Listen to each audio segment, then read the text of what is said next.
So, in this chapter, we're going to talk about the blender method. It's not a very famous method that you're going to see me use a lot. The reason is that it's mostly on this part of the journey with new pixel comparing to a seasonal account.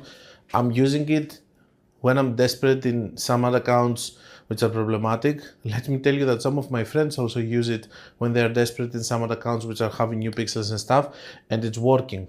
It's working on the most cost-efficient way to train your pixel to here and start doing broad.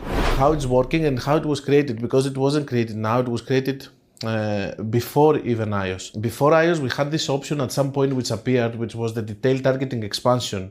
So this option was a box that you can check or uncheck, and basically what it was doing is that it was expanding the audience to the full potential reach. So if you were targeting, for example, here 150 million people in the United States, and you were putting these interests and you had this checked, instead of targeting the 30 million, for example, over here, it was going to target all of them, but start first from this as a suggestion. So this became after some point incorporated inside, and now we have the Advantage Plus audience, which is doing it anyway. It's expanding the full potential reach. So what it was doing is that when you were using it without being checked, then it was just getting the people who also have these interests. And also, I want to clarify here that I was using lookalikes of 1% at this point, and the initial blender method was 1% purchase, 1% add to cart, okay, that I was using, and then I was using the interests. Now I'm using more of a stacked lookalikes method because the broader the better, as we said, and over here either I'm going to use 1% if I'm here, or I'm going to use 10% with interest if I'm here, and then I will try to go to stacked lookalikes here. Okay, crazy method, and then I will go to broad readers, broad, and so on. So this is how I was use it. If I'm on the beginning and my interests are not working anymore and I need to push it a little bit with some more data, I will use the blender method, which is the initial part. In the previous course, it was 1% purchase, 1% add to cart, and then you use some interest below. The reason it was because of that, it was having the detail targeting expansion, and basically it was going to expand it to the full potential reach of this. Okay, but using this as a first suggestion when you were using it like this. If you were not having this checked on, basically it was going to be a combination of this and this, in the same way that when you have an interest and you narrow it down more, it's going to it's like a narrowing down, you know, using the lookalikes and then narrowing down to more. With this one, you could use the full, but by just using this as an initial suggestion. Now, when you were using only interest, it was using this as an initial suggestion, and it was expanding to the broad, but not any broad, it was expanding to the broad that you had at the demographic. So the age, the country, of course, and it was using the gender. Okay, men and women. So we have age, we have country, and we have gender over here. Okay, so we have men, women. If you were using only women, the age of 18 plus and USA, and you were clicking this, it was going to expand to the full potential reach of this, but which was going to be, let's say, 75 million. Let's say that this population has 50% men, 50% women.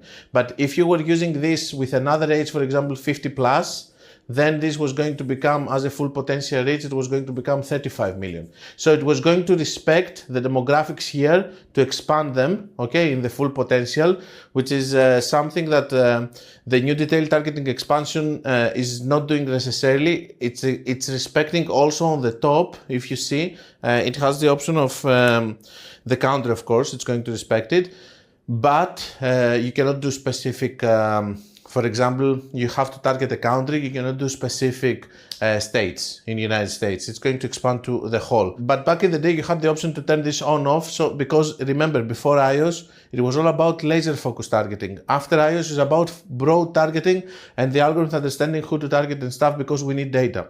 So this is how I do it nowadays. I do stack lookalikes over here. I take some interest. Most of the time, this is happening after what? After I'm seeing over here, I'm using some small interest, I'm using some interest, I'm finding my group of interests which I'm going to use. then I'm having some data on these efforts that I'm doing over here, have some data already. So I'm starting using some lookalikes. Maybe we'll start with 1% or 10% and stuff. I will try also lookalikes on their own. If they don't work on their own, I will go in a combination like this because these are working. And I will try to fix also this so that I can go as fast as I can to my stack lookalikes and so on. So that's the way that I'm using it. Again, it's part of the most cost-efficient way of getting out of trouble in some accounts. And of course, it can go easily with a crazy method, okay? This goes without saying. Whatever it's working as one asset, it can work with multiple assets. You can use it as a crazy method, blender method.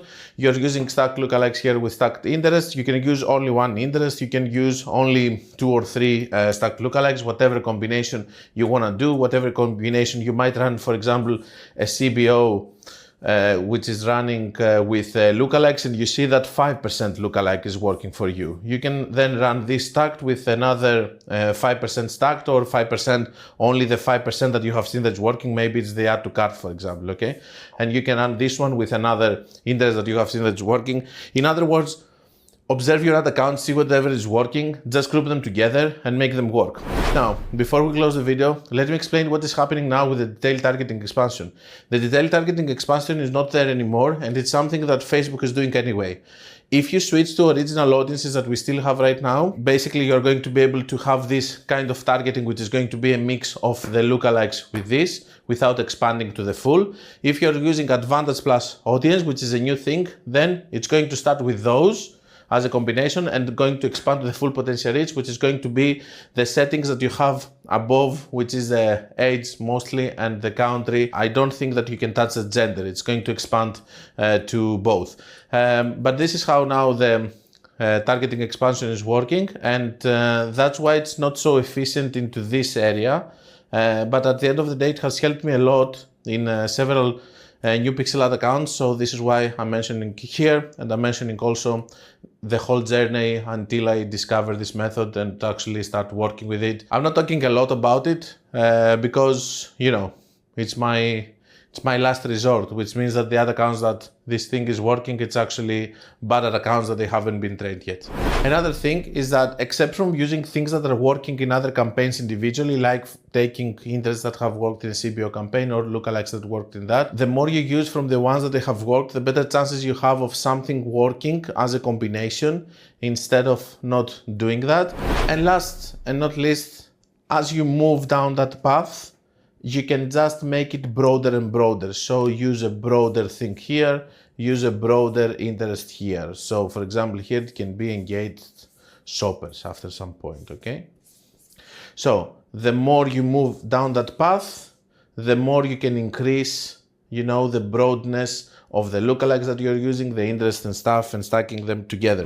One thing about the lookalikes which is important, the same way that we don't stack different percentages of lookalikes, we don't stack different sizes of interests. We have analyzed this in the previous video on the stacked lookalikes, why you should not do it. So don't run a very small interest with a very big one, because Facebook is going to use the big one, it's not going to use the small. But if you use same size interests, then you know that Facebook is going to use all of them and it's not going to use just one.